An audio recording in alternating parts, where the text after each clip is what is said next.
বন্ধুরা দেখো রান্না বসিয়ে দিয়েছি। কি রান্না করছি দেখো, এখানে আছে বড়ি, এটা আছে বিউলি ডালের বড়ি, ঘরে বানিয়েছিলাম। এই বড়ি দিয়ে হবে ট্যাংরা মাছের ঝোল, আলু বড়ি আর ট্যাংরা মাছ ঝোল হবে। ট্যাংরা মাছগুলো নিয়েছে 400 টাকা কেজি।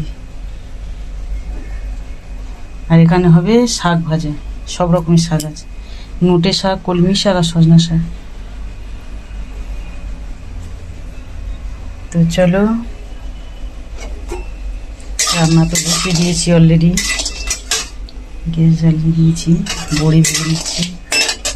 চলো, শুভ দুপুর বন্ধুরা। দুপুরবেলা এখন রান্নাবান্না রেডি করে নিয়ে চলে এসেছি। ভাত এবারে বানিয়ে খাবো। তো চলো, এখানে আছে ভাত,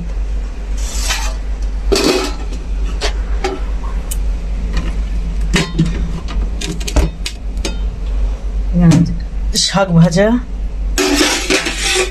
আছে, এখানে ট্যাংরা মাছের ঝোল। দেখো বন্ধুরা, ট্যাংরা মাছের ঝোলটা কেমন হয়েছে বলবি।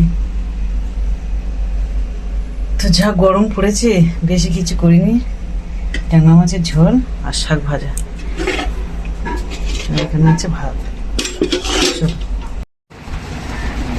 তো বন্ধুরা, ভাত টাত বেড়ে খেতে বসে গেছে তিনজনা। আজকে তোমাদের দাদাভাই দোকানে যায়নি,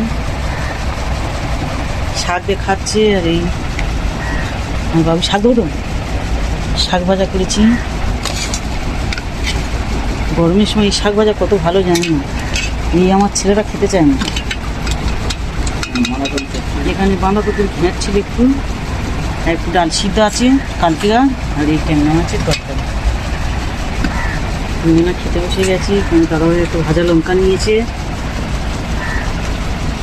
শাকের সাথে ভাজা লঙ্কাটাই সবচেয়ে ভালো লাগে।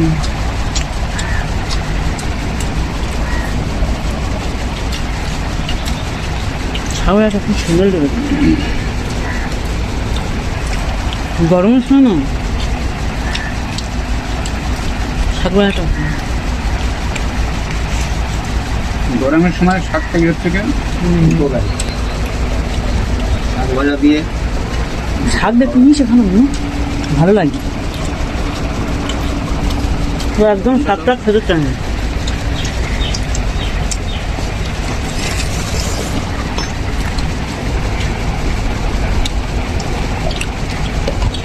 শাকের এখন হয়েছে নয়, এই দেখি না।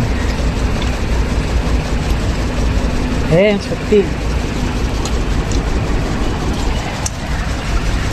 ট্যাংরা মাছ এমন সাইজের ট্যাংরা মাছ।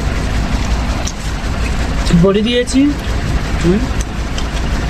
আর সরু সরু করে আলু দিয়ে।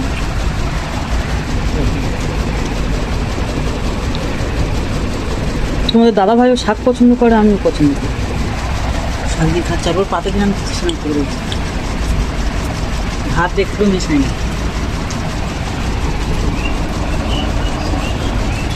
তো চলো আমরা খেয়ে নিই এখন।